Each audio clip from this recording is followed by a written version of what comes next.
visited the East Sussex Disability Association based in Hampden Park to find out how the charity fight for equality and how modern society has helped this.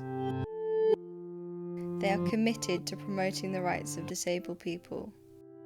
It gives me a sense of purpose, whereas when I stopped work, I was lost. And it was a big learning curve to get back into I was actually stupidly thinking I might go back to work. Yeah, I really did think that. And I worked so hard to try and get into a condition where I could go to work, but it wasn't going to happen. Yes, disabled people, we're not Martians, we're the same as everybody else. We deserve equal rights. We have the capacity to contribute to society. So this is a real bee in my bonnet at the moment. East Sussex Disability Association have committed to removing physical and organisational barriers as well as attitudes that prevent disabled people from participating as a full member of society. My name's Nick Tapp, I'm the Chief Executive of the Association. My personal investment, what I've gained, I guess, is I've gained a huge amount of understanding about all sorts of people, really. It's really opened my eyes to the problems that many people have to face in their everyday lives and about how people unwittingly discriminate against other people. Some people knowingly discriminate against others, so in some ways that's easier to deal with.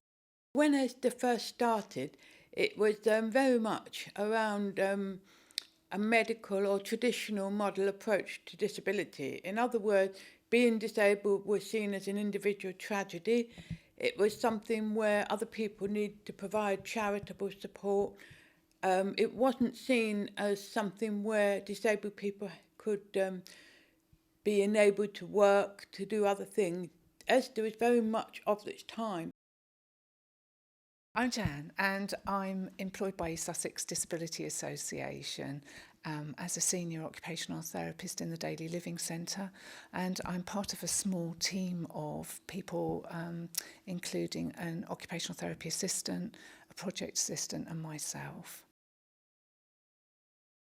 It's really important that people get the items they need or the products they need to help them to continue with the hobbies and interests that they have, because all of the daily living activities are really essential. The getting on and off the bed, getting on and off the toilet, but the things that define us really are all of the things that are more about what interests us as individuals. So really important that people can get some advice and information about the sort of things that might assist them to continue with their passions for gardening or reading.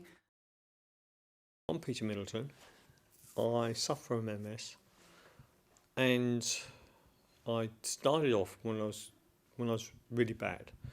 I was in a wheelchair, and I got out of the wheelchair and I went into a walker, and I used to go out on their trips out. Some nurse that used to know me, she said, "Would I like to go to ESDA?" Because her mum was the chairman of one of the local groups. I said, "Yeah, I'll go. I'll go out on the outings." And I went on the outings. I met a guy that was actually, he was a trustee, head of the trustees, and he said, "Well, would you like to volunteer for ESDA?" I said, "Well, yeah, I'll give it a go. I don't mind." So that's how I come involved, and I've been here ever since. Service offers quite a wide variety of services, really.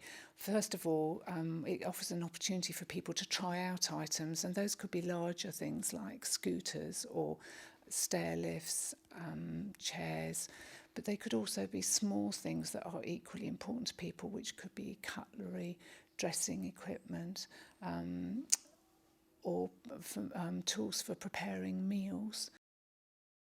And so this just gives people a bit of space to sit quietly, and we can work out what might suit them best. And we've got a huge variety here of cutlery because it's so important to people's dignity and independence to be able to cut their food and to feed themselves. Daily Living Centre, which is an exhibition space where people can come and try equipment, get expert impartial advice before they buy to make sure it's the right thing for them if indeed equipment is the right thing for them. Sometimes it's not. They might think that that's what we need. And sometimes actually just by doing things in a different way, they can save the expense and be able to do what they need. People come here for that. They often come for one thing. During the course of their conversation with our OTs, they find actually they see something else. Oh, that would be fantastic. What's that for?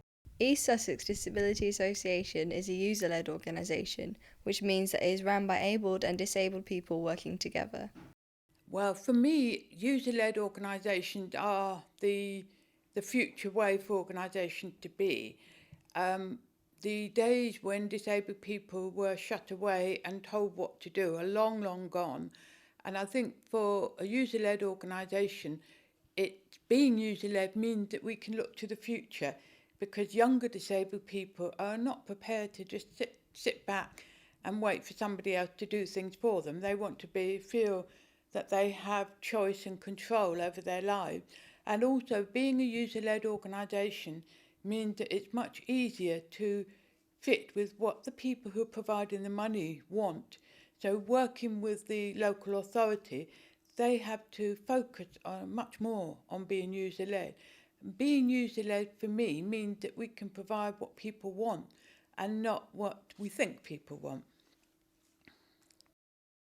It's really important that, particularly in the disability field, that organisations are controlled by the people they serve. It gives them a much broader understanding of what they should be doing. It's not people who do good thinking that they are doing what disabled people want. It's disabled people saying, this is what we want you to do something about it, and we can get involved in that as well. So it helps provide disabled people with the opportunities to get involved in that as well. We've moved from a very traditional organisation that was set up by county ladies who did volunteering, really, and we were an organisation very much for disabled people, and now we are an organisation of disabled people, and it has changed the way we operate. It's made us think all the time about our end user, about disabled people being, is this what they want? Are we providing this in a way that they want us to provide it? And we think about that the whole time. It's really important, the way that we think. They offer monthly outings with accessible coaches. I think it has a very good value, because some of these people do not go out. They stay at home. So once a month, they can at least get a trip out somewhere with other people that have got a similar sort of disability or ailment as they have. To see other people with their own, coping with their disabilities helps the actual new people with their own disability think, well, it's not that bad. These people are actually making something of their lives. So you don't give up. It gives you a bit of confidence to carry on. And it gives you something, I suppose, self-worth. You know, oh, it's not as bad as I thought it'd be. I can do this, I can do it. And there's other people like me. I'm not isolated, I'm not alone. There is people who help and do things. And I think it includes people into a semi-sort of society as such. People can buy through a huge variety of chain stores now, and the important thing is that people know what they're looking for, because then that means that they can actually go and sort out for themselves where they'd like to get it from, and hopefully at a lower cost. Disabled people like IT because they can participate equally, and if you can't get out of your house very easily, actually you can still get out into the world via the internet, and there are all sorts of fantastic adaptations to enable disabled people to use IT equally, and it's been a fantastic medium for disabled people to communicate with each other, to communicate with the wider world, to come together. And I think particularly organisations like Disabled People Against the Cuts would not have the impact that they have had without IT. So it's been enormously important for disabled people, and we really need to make sure that we are keeping disabled people skilled and giving those who've not had the opportunities to get involved in that as well. And that's one of the reasons why we have our IT training suite. Your normal colleges, perhaps the schools and that, they're okay, but they're done for the majority of people, not for one person. Whereas here you've got each individual can actually have their own computer set up for them. And I think it's a really good idea for skills for them to get Now the government and everything else are helping out with people to learn and getting better workstations for them to go to. So these disabled people can actually think about going for a job. Whereas before, they'd have no chance.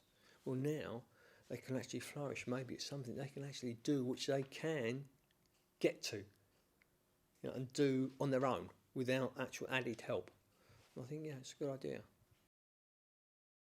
We need to make sure that the DLC service evolves in line with developments in design and new innovations. And we also need to be recognising trends so that we can fit in and offer services to meet the gaps for people. And we're going to obviously continue to embrace changes that are happening within the statutory service and respond to those. So as the challenge for the future is to carry on making money, the challenge too is to involve more younger disabled people and to actually create a charity and an organisation which is reflecting what disabled people actually need in East Sussex, and not only being a voice for them, but being somewhere where their voices can be heard.